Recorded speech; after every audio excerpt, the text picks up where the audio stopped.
Ya, sobat, saya punya narasumber dengan Pak Surya. Tolong perkenalkan dengan Bapak siapa? Pak Surya. Nah, kita akan berbagi pengalaman tentang Jaroh, Sepulau Jawa Barat.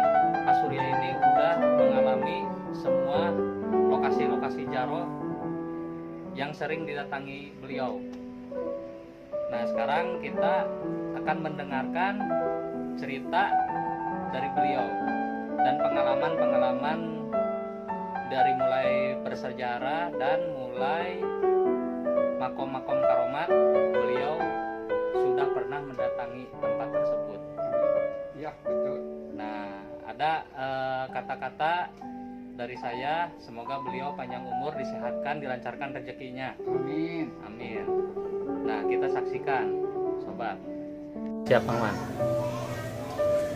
Assalamualaikum warahmatullahi wabarakatuh. Waalaikumsalam warahmatullahi wabarakatuh. Saya memang pernah pengalaman di bidang jaroh-jaroh daerah-daerah Jawa Barat lah. Memang sudah pernah keijak dari tahun 80 sampai sekarang juga masih satu di Guha Putih, Kampung Cipere, Cibadak, Sukabumi. Kedua, Pelabuhan Ratu. Ketiga, Sawarna, daerah Sawarna, Banten, Bayar. Keempat rupanya daerah Jayanti, Rancabuaya, daerah Karangnini, Santolo, Sancang, daerah Blitar juga, daerah Dayeuhluhur, Sumedang, daerah Subang juga di Jatitujuh, daerah Majalengka juga pernah di Kampung Ciomas, di Karoma Buntut. Nah, terus di daerah Blitar sampai ke Blitar juga, daerah kalau Tangkuban Parahu juga, Kawah pernah. Berarti sepulau Jawa ya? Itu se-Jawa Barat lah. Itu kan Blitar udah pernah. Ya. Ke berapa ya? Alhamdulillah saya pernah itu di Guha Putih 1,5 tahun saya dulu di Gunung Manglayang 2-3 bulan, di Pelabuhan Ratu tahunan juga, di Jayanti tahunan juga, Rancabuaya tahunan juga. Pengalaman saya itu di Santolo juga pernah berapa ya, paling sedikitnya ya hampir 3 tahunan lah. Di Karangnini lebih lama itu di Karangnini. Panganaran juga pernah di kalau tidak salah sayanya daerah itu di daerah Sumedang itu, Mariting Sumedang. Sekarang juga masih di pekuburan saya di sini, daerah ini sudah 3 tahun ini saya di kuburan juga. Alhamdulillah ada barokahnya, tapi saya bukan pesugihan, tapi mencari keberkahan. Jadi saya mah bukan minta dunia, tapi minta saya barokah dari leluhur kita. Keduanya saya alhamdulillah diberkati Tuhan, rupanya umur panjang, sehat, dan rezeki selalu ada begitu. Tapi misalnya saya takut disangkanya pesugihan, saya juga pernah ke tempat IPRI, ke tempat monyet itu, ke tempat lalat itu, hilet itu pernah saya itu. Alhamdulillah beberapa tempat saya sudah pernah menjalankan ini teh, saya hampir 35 tahun lah. Nah, saya bukan sendiri, sama keluarga, banyak saksi begitu, banyak rombongan. Sambil refreshing juga ya Pak Sambil Surya. refreshing, sambil bawa-bawa hiburan jalipong begitu di pinggir-pinggir laut begitu. Tapi bukan kepengenan saya itu, kepengenan karoma, minta dihibur. sama apa, sama seni jalipong, kecapi suling, kenang penca atau apa aja saya bawa dari Bandung itu ke lokasi. Alhamdulillah saya apa banyak saudara di tempat-tempat itu, di tempat-tempat karomah orang-orangnya, dan karomahnya juga seperti sama saudara ke saya. Saya kalau percaya ya, pengalaman ini karomah-karomah kalau dihitung satu persatu yang bisa ngobrol gini gitu ada 380 karomah. Weh, itu. hebat, Pak Surya. Tapi alhamdulillah tidak ada efek sampingan seperti saya mau dikasih dunya atau harus ada apa itu borahnya, enggak. Saya mah minta barokahnya aja. Di itu juga di Pamijahan saya sering sekali di Guha Kapir, di Guha Saparwadi, di makamnya Syekh Abdul Muhyi, sering sekali saya itu ke situ. Tapi alhamdulillah. Kalau boleh ini bisa berbagi cerita dari mulai penjarahan dari mana dulu? Oh, dari Pak Guha Surya. Putih dulu. Saya dulu pernah, saya teh lagi susah, lagi bingung, tidak usaha, sering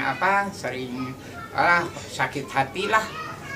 Saya buang diri dulunya di daerah Sukabumi, Gunung Walat itu ada Guha Putih lah, itu namanya Guha Putih, itu saya yang ngasih nama.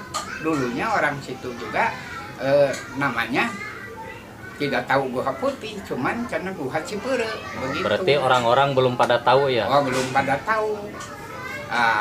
Sampai sekarang jadi terkenal, jadi Guha Putih itu. Nah, saya di situ tahunan di situ.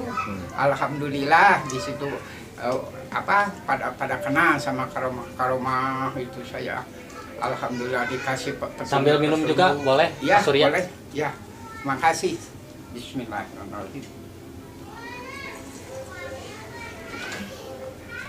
Sampai saya di situ dikasih perabot, ya seperti pekakas begitu, dikasih berupa anak 10 biji saya dari situ.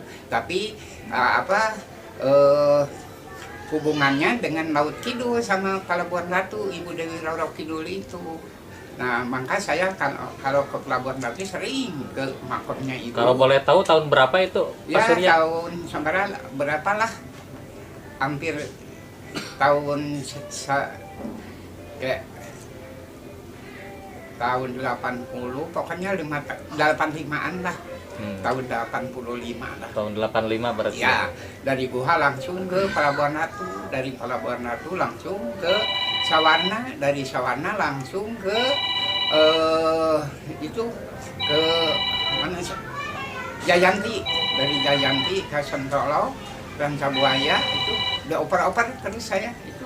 Alhamdulillah saya jadi punya tugas dari bangsa karomah gitu, mencayakan saya untuk pengontrolan tempat-tempat begitu. Saya begitu dulu ya. Sementara ini ada telepon dulu. Oh iya, nanti dilanjut lagi ya, Pak Surya. Ya. Ya. Ya, saya akan lanjut lagi. Ini pengalaman saya waktu pertama di Guha Putih itu. Di situ rintangannya banyak sekali. Wah, kalau istilah kita takutan gitulah, udah lari itu. Tapi bingung mau lari juga karena ini badan juga susah, masuknya keluarnya juga begitu. Maka diam aja. Ada yang kepala ini dulu kepala segini, cuman rambutnya panjang, ada orang tinggi besar, ada yang macam-macam. Ada berapa sosok itu, Pak Surya? Ada 9 mah. 9 sosok. Ya, cuman di situ banyak kelalawar, ribuan kelalawar. Tapi kalau kelalawar itu seperti menurut keceritaan saya, kalau lagi mengguru-guru gitu, kata saya gini, diam atuh, kata saya teh, karena malam kan usaha pada ikhtiar. Kalau siang atau istirahat, jangan terus we. Oh no, oh gararaneng kata saya. Berarti sosok itu mengganggu ya? Iya, alhamdulillah satu pun juga tidak ada yang bersuara, cuman suara air aja, selang seperti gitu. Pada nurut semua juga. Itu perjalanan hampir 1 tahun lebih lah. Berapa lama Pak Surya di dalam gua itu? Setahun setengahan lah. Lama juga ya di dalam gua, setahun setengah. Itu, alhamdulillah. Tapi makan seperti kan nggak puasa ya, makan juga ada yang ngasih, tapi bukan orang yang ngasih. Itu yang ngasihnya juga goib juga, ada yang ngasih bolu, ngasih apa aja lah. Yang paling enak itu seperti gini, di alam kita ada wajib itu enak sekali di alam itu mah. Tapi pernah dibawa keluar jadi batu karang itu pernah. Oh, wajitnya yang jadi batu karang gitu? Iya, itu. Berarti kalau di dalam gua wajit, itu berbentuk wajit? Wajit enak sekali. Pernah saya mencoba dibawa keluar wajit itu jadi batu karang. Aneh juga ya Pak, iya. Pak Surya? Banyak lah. Itu kejadian keanehan gitu. Nah, alhamdulillah saya jadi seperti di rumah sendiri di situ. Kalau sudah masuk tidak mau keluar, jadi malas. Jadi nyaman gitu ya, di dalam gua. Itu alhamdulillah. Kalau sudah keluar malas mau masuk. Kalau misalnya mau pulang dari situ sudah selesai itu tugas saya, mau pulang misalnya jaro ke situ, mau pulang suka nangis sekali, itu sedih, terharu sekali, gitu, terharu. Seperti mau meninggalkan keluarga atau meninggalkan rumah sendiri, seakan-akan mau meninggal gitu ya. Begitu. Alhamdulillah saya jadi sekarang juga sering kontak dengan dia. Alhamdulillah begitulah. Oh, sampai sekarang masih ada kontak sama gaib-gaib yang di gua itu? Masih seringnya di HP, ke HP. Kalau ada tugas ke sana kemari itu melalui HP, bukan bisikan ke telinga, bukan. Jarang-jarang sekali ya punya tugas dari gaib gitu ya? Nah, itu cuman sekarang belum ada tugas. Nah, udah ada setahun lebih lah. Katanya tinggal nunggu istirahat lah, begitu. Tinggal tunggu kalau itu mah imbalan gitu dari dia. Saya motongan kambing juga sudah 83 kalau tidak salah di tempat-tempat. Banyak juga ya. Kurban itu hiburan sering sekali bawa seni itu. Itu berupa tugas apa gimana? Tugas itu bukan pengen sendiri. Jadi tugas dari alam gaib gitu. Di Pelabuhan Ratu juga saya tugasnya harus motong domba berapa kali mah itu. Kan di Pelabuhan Ratu itu ada sumur 7, ada sumur gentar bumi, di Gunung Minarum itu Gunung Mulia itu makam ibu yang asli. Oh, buat apa itu khasiatnya Pak? Yang jarah-jarah kalau gunung kalau yang sumur 7 itu bagaimana kepengenan kita itu. Oh, jadi bukan berarti kita minta-minta ke sumur itu. Bukan yang apa aja lah, maunya masing-masing lah, maksudnya begitu, tidak sama kan orang. Keduanya itu sumur gentar bumi itu untuk kewibawaan itu, alhamdulillah gentar bumi itu. Nah, ada itu kalau di Pelabuhan Ratu banyak yang tidak tahu masalah Bang Jin. Itu di mana Bang Jin? Saya mau tahu. Oh, ada Bang juga ya? Ada Bang Jin itu. Saya dikasih tahu sama ibu. Saya itu ditugaskan harus tidur di Bang Jin itu selama 7 hari dulu. Kalau sekarang sering ke situ. Sebelum ada tugas juga saya tidak tahu itu Bang Jin, sering saya tidur di situ itu. Cuman bangnya nggak kelihatan secara kesat mata ya Pak? Tidak, itu antara seperti mimpi gitu, di alam batin gitulah. Antara batin lagi ya, Pak? Bukan kelihatan mata gini, bukan. Itu kalau dilihat mata gini gunung dan seperti makom-makom begitu. Cuman makomnya di situ kalau tidak salah ada 3 yang di atas 1, yang di bawah 2, itu cuma 3 gitu. Itu kalau misalkan dibuka untuk jaroh, ada misalkan ada teman-teman yang pingin jaroh ke sana, itu aman apa tidak? Oh aman, aman, ada juru kuncinya, ada. Saya mah ya sudah tidak pakai juru kunci karena sudah kena baik. Kalau saya datang ke juru kunci nyuruh silahkan aja begitu. Alhamdulillah gitu. Jadi di mana-mana tuh begitu juru kunci teh ngasih ininya teh ke saya teh. Berarti Pak Surya dengan makhluk-makhluk gaib itu udah kayak bersahabat? Udah seperti dengan orang ini bisa bicara, bisa ngobrol gitu, bisa kelihatan oleh saya. Tapi kalau orang lain nggak tahu melihat, nggak tahu begitu. Gimana perasaan Pak Surya waktu berdialog sama hal-hal gaib itu? Biasa aja ngasih petunjuk begitu. Jadi hidup di alam duniawi teh harus gini, harus gini, harus gini. Oh berarti sama ya, kayak kehidupan nyata. Harus sepertilah pepatah-pepatah yang paling bagus lah di alam itu, tidak ada jelek begitu, tidak ada, alhamdulillah. Jadi petunjuknya harus kita lah. Kalau di alam dunia itu harus menjalankan kejujuran, benar begitu.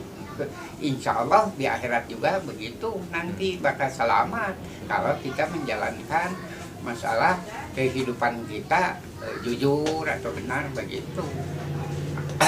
Nah, itu banyak pepatah-pepatah seperti ke alam kubur juga saya pernah dibawa. Oh pernah dibawa ke alam kubur? Iya, waktu di Gua Putih. Nah ini mau ketemu dengan orang tua udah meninggal, ya udah. Kalau ingin ketemu, ayo ke alam kubur saya dibawa. Udah gitu, ketemu dengan ibu. Itu ibu meninggalnya sudah 6 tahunan lah. Bapak sudah adalah 10 tahun lah. Tapi bisa ketemu biasa ngobrol begitu. Alhamdulillah nanti gitu. Jadi pepatah bagus lah gitu. Tidak ada yang menjerumuskan harus jalan jalan salah di alam dunia. Ya kebanyakan kan banyak orang yang sugestinya itu ke persugihan ya. Ya itu kebanyakannya gitu karena pengen dunia, pengen cepat kaya ya. Itu kalau saya mah enggak, yang penting sehat, selamat di alam dunia. Itu kuncinya itu hidup alamnya orang di alam dunia kuncinya cuma 1 selamat, 2 sehat. Itu rezeki mah ada yang ngatur. Alhamdulillah. Ya, terima kasih Pak Surya. Ya. Nanti kita bisa lanjut lagi. Bisa, insya Allah. Dalam podcast selanjutnya untuk berbagi cerita dan kisah-kisah ke Pak Surya nanti. Amin. Ya. Amin. Ada yang mau disampaikan ke penonton? Ke penonton gini aja, kalau suka jalan-jalan jangan sampai di luar pelaturan agama atau pemerintah itu ya. Agama dari agama lah gitu. Jangan ya, yang penting menjalur kita keislaman supaya kita selamat dan dapat barokah begitulah. Amin. Jangan sampai pengen dunia, saya mah tidak minta dunia, saya mah cuma minta barokah. Begitu. Pengen misalnya dunia banyak cepat, enggak, saya mah tidak mau itu. Jadi barokahnya aja aja, tapi alhamdulillah sampai pengalaman dililit Katumiri itu pelangi itu pernah. Oh pernah juga ya kawan. Ya terima kasih Pak Surya. Nanti kita bisa lanjut lagi. Kita ada narasumber satu lagi namanya Pak Udi. Pak Udi. Ya, makasih. Assalamualaikum warahmatullahi wabarakatuh. Ya, assalamualaikum warahmatullahi wabarakatuh. Nah, sobat, kita kedatangan narasumber nih. Namanya Pak Udi. Pak Udi ini aslinya dari mana Pak Udi? Dari Babakan. Dari Babakan. Nah, Pak Udi ini banyak kisah-kisah dan pengalaman-pengalaman waktu beliau jaroh, dan itu juga bersama-sama dengan Pak Surya yang tadi narasumber yang pertama.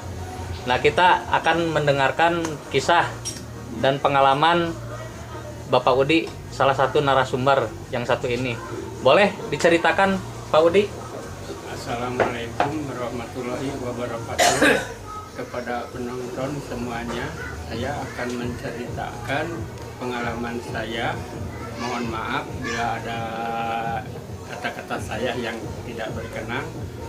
Waktu tahun 90-an saya pernah jaroh ke Gunung Walat, ikut sama Bapak Surya ke masjid namanya Masjid Yin Gunung Walat. Saya pernah waktu sholat tahajud sekitar jam 1 lah, 3 orang. Tapi dilihat dari kiri dan kanan banyak tuh yang ikut sholat tahajud. Malahan tasbihnya besar-besar, sebesar inilah tangan, sebelahan tangan. Itu kayak jin Islam ya? Kayak jin Islam. Itu saya takut sekali waktu itu. Lihat sama yang sholat tahajud yang sebelah sini juga lihat sama. Terus ada di bawah masjid itu ada anak-anak yang seperti main bola kesana kemari. Makin takut, langsung saya gak ingat, ingat lagi jam 4 saya di sama juru kunci di sana sama Pak Surya sama itu ya didoain supaya sadar itu. Saya sudah dibawa langsung ke, udah sadar begitu, besoknya sekitar lah jam 5-an ke sana 3 orang. Iya sama Pak Surya, sama saya, sama adik saya cari-cari itu yang namanya Guha Putih. Tidak ada Guha Putih di sana, malahan orang sana juga tidak memberitahu ke saya. Mungkin takut itu pada 3 orang pakai baju hitam-hitam. Sesudah itu udah lama sekali lah, sekitar 4 bulanan saya ke sana lagi, ikut ke dalam bikin sumur. Harus bikin sumur di dalam gua itu sama Pak Surya sama rombongan-rombongan itu. Saya juga gak ngerti kenapa gak pakai cangkul, gak pakai linis, gak pakai tambang, cuma pakai ramu saja. Bikin sumurnya 3 meter. Wah. 3 meter yang di sana 4 Jadi orang. nggak ada alat yang untuk menggali itu. Nggak ada. Yang ini cuma sepakai jari-jari aja. Yang di atas ada 3 orang yang ngambil izin pasirnya. Sudah itu 3 meter ya dalamnya. Di bawah sumur itu ada batu besar. Sampai sekarang masih ada sumur ada. itu. Kalau nggak percaya silahkan masuk aja, masuk ke sana. Di bawah sumur itu ada batu sekitar 3 meter. Makanya saya takut, langsung ke atas. Sesudah ke atas ada suara di atas Guha Putih itu seperti gendang lah, seperti gendang. Makin takut saya Di dalam gua itu. Iya, makin takut. Sudah gitu langsung udah beres-beres, langsung airnya ke atas. Maka aneh sekali saya juga. Banyak itu airnya di sumur itu. Banyak sekarang juga. Silahkan aja ke sana. Banyak itu. Tadinya buat wudhu, buat mandi, bikin itu. Tapi saya yang herannya itu gak masuk akal. Kalau dipikirkan sama akal sehat, kan jari-jari saya kayak ini kan. Bukan besi, tapi Itu karang. Seperti itu karang yang Tembus ya, tembus gitu. 3 meter lah sampai batu tembus ke bawah. Tembus ke bawah. 3 Berarti meter itu keanehan bagus. yang paling langka. Nah, itu yang saya sampai sekarang tidak mengerti kenapa tangan jadi seperti besi. Padahal saya gak bisa apa-apa lah. Itu masjid itu jaraknya ke gua itu berapa kilo itu? 200 meter lah. Oh, dekat ya?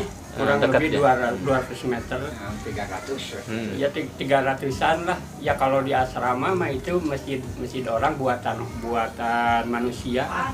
Yang di Gunung Walat mah masjid asrama. Kalau masjid jin yang aslinya mah di dalam Guha Putih. Yang banyak itu seperti penghuninya Raden Saleh, yang santri, Nyi Rambu Sadana yang di dalam itu. Terus yang haji, terus yang merupakan seperti kodok lah, seperti kodok penjaganya ada di sana. Oh, jadi sosok-sosok penunggu di sana bisa menyerupai kodok gitu ya. Iya, tapi kalau orang yang niatnya itu seperti saya kan pernah bawa kodok dari sana, dikirain itu kalau pulang bawa jadi keris. Oh, Padahal, jadi pusaka gitu ya. iya, nggak bilang sama Pak Surya, saya juga langsung dibawa kodok itu ke rumahnya Pak Oja. Tahu-tahu sudah ada 4 jam lah, pulang lagi ke sana, ada kodoknya di sana. Itu gua itu dekat sama pemukiman warga apa jauh? Jauh. Oh, berarti jarang-jarang juga Jauh. orang yang tahu ya ada Iya. gua di sana. Ini rambut Sadana itu perempuan yang paling cantik di gua itu yang Oh. paling cantik. Sosok perempuan ya. Iya, saya juga pernah tidur, tapi di dalam mimpi, bukan ini.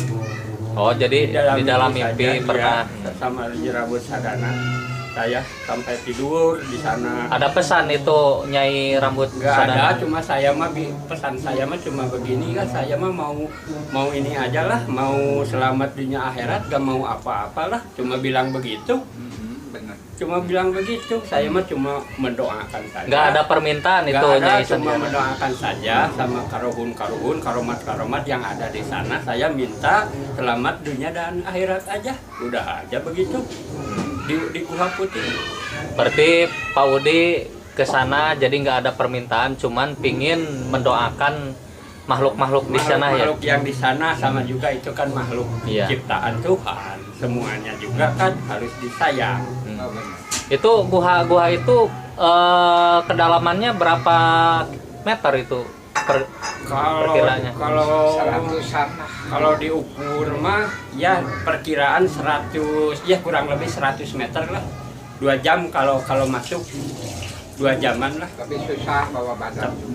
Harus pakai celana pendek lah, pakai kaos. Oh, berarti bukan gua buatan ya? Jadi gua alami ya? Bukan, itu alami. Ada masjid, ada kokol. Oh, di dalam gua itu. Ada kursi Yang terbuat dari apa itu kursi itu? batu alami. Kursi seperti raja lah.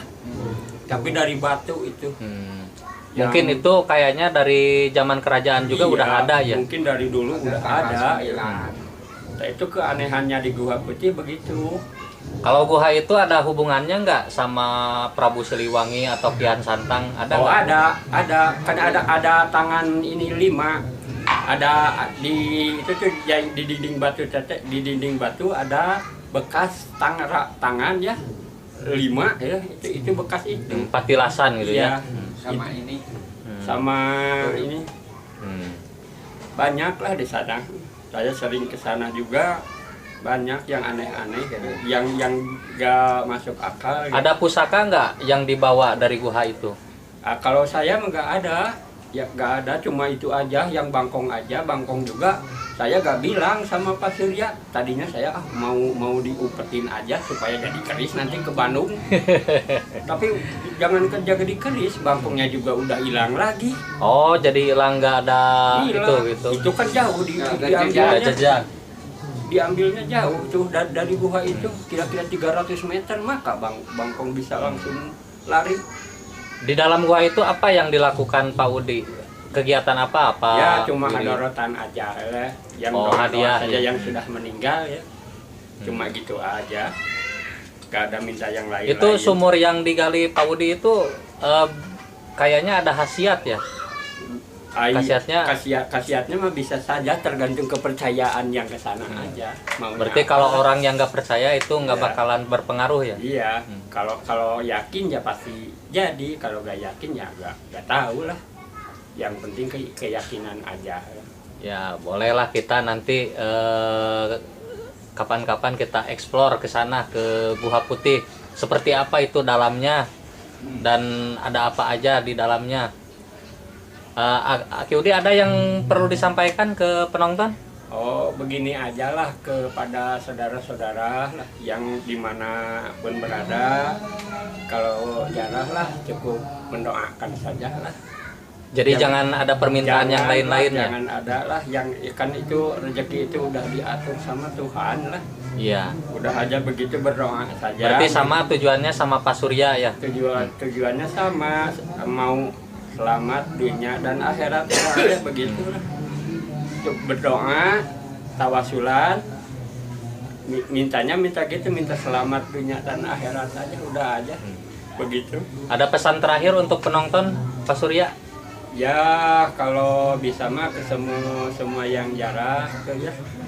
Kalau yang mintanya yang barokah aja, jangan yang aneh-aneh ya. lah. Jangan yang aneh-aneh.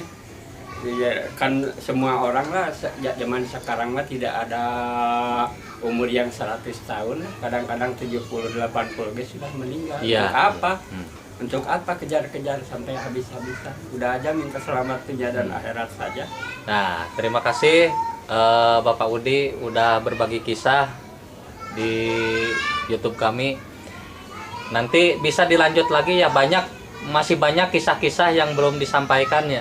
Yang belum diceritakan kita nanti akan lanjut lagi dan dibarengi sama Pak Surya nanti dua narasumber. Ya, terima kasih sobat.